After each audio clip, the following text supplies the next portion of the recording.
Kapin sa usa ka semana nasukad ni Igo ang pagbaha mugna ni Bagyong Tino.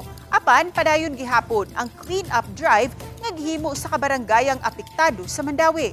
Giklaro sa City Hall, gisud na karon ang sitio level para malimpyuhan. Ani ang report ni Nico Sereno. Miyerkules dihang nabisita sa GMA Regional TV ang sudlunon nga bahin sa Barangay Upaw, Mandawi City. Sa sitio Ilog o Grand Sena, naglunang gihapon sa baha ang krasada, maong nagbotas na lang gyud ang mga residente. Sa ilang mga panimay, subsubsab ang pagpanglimpyo sa mga mulupyo, lakip na ang pagdispatchar sa mga basura. Giklaro sa City Hall, human sa clean up sa mga major roads sa syudad, mga interior nga danasab ang ilang gisulod karon. Sa mga gihatag nila nga videos, makita ang mga heavy equipment nga mirumbo sa mga sudlunon nga dan.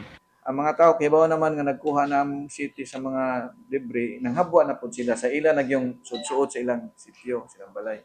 Ibutang sa daan. Samon, the next day, makikita na sa kagnaalag yapon yung debris, which is understandable.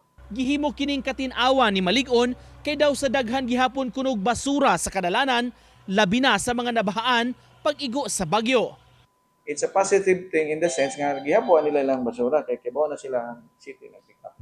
So mo take pa siya a little while. Pero pag everyday na basura mo gawa sa daan. May nahitabo. Nico Sereno, Balitang Bisdak.